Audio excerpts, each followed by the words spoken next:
ہڑپا، مجید امجد اور شالات۔ ہڑپا کے کھنڈرات میں ایک درخت کے نیچے پتھر کے ایک بینچ پر بیٹھے میں نے اپنے چاروں طرف نگاہ ڈالی۔ اس شہر برباد کی فضا کا اپنا حسن تھا۔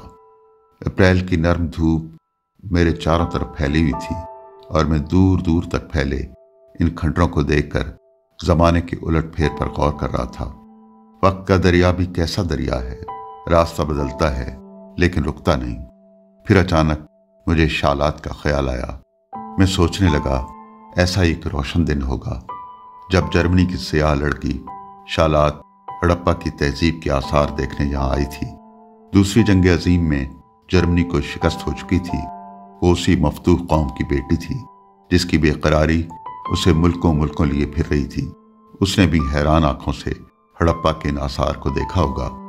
ہڑپا کے ان پرکشش آثار سے 29 میل دور ساہیوال ہے، وہی ساہیوال جہاں مجید امجد رہتا تھا، اداس اور تنہا مجید امجد، جس کی کائنات اپنے گھر، دفتر اور اسٹیڈیم ہوٹل تک محدود تھی۔ کاتب تقدیر نے دونوں کی قسمت میں ایک دوسرے کے ساتھ عارضی ملاقات لکھی تھی۔ مجید امجد سے میرا پہلا تعارف اس وقت ہوا جب میں راولپنڈی کے کالج میں BA میں پڑھتا تھا۔ وہ 70 کی دہائی تھی اور شہر کے تعلیمی اداروں میں ادبی سرگرمیاں عروج پر تھیں۔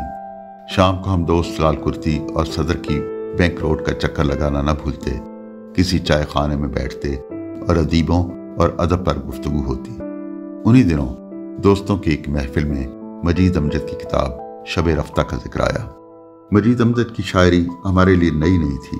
ان کا کلام معروف ادبی رسالوں میں، ادبی دنیا اور اوراق میں شائع ہوتا رہتا تھا۔ مجید امجد کی شاعری میں کوئی چیز ایسی تھی جو اسے دوسروں سے منفرد بناتی تھی۔ اس کے موضوعات، اس کی زبان، اس کی نظم کی حید اور اس کی ٹریٹمنٹ دوسروں سے یکسر مختلف تھی۔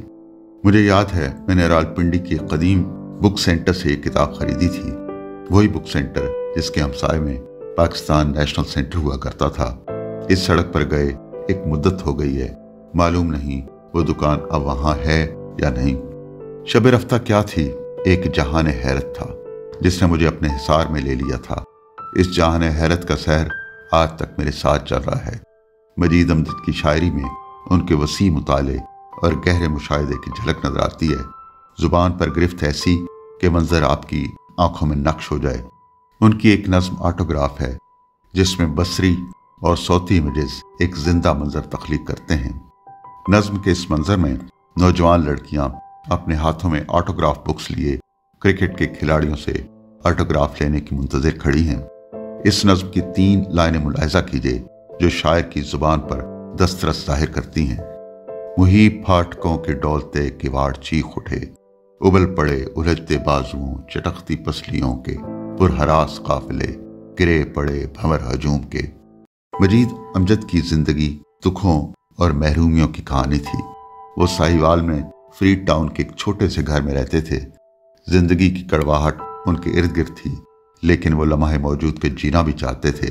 اس جینے کا جتن ان کی شاعری تھی جو ان کے لیے کیتھارسس کا ایک ذریعہ تھی۔ شب رفتہ کی ایک نظم کی کچھ سطریں ملاحظہ کریں۔ دوست یہ سب سچ ہے لیکن زندگی کاٹنی تو ہے، بسر کرنی تو ہے۔ گھات میں ہے منتظر چلے پہ تیر، ہرنیوں نے چوکڑی بھرنی تو ہے۔ مجید امجد بظاہر ایک عام سے منظر اور واقعے کو بیان کرتے اور اس میں سوچ اور فکر کے دیے روشن کر دیتے۔ اس پر ان کی فنی چاپک دستی مستزاد۔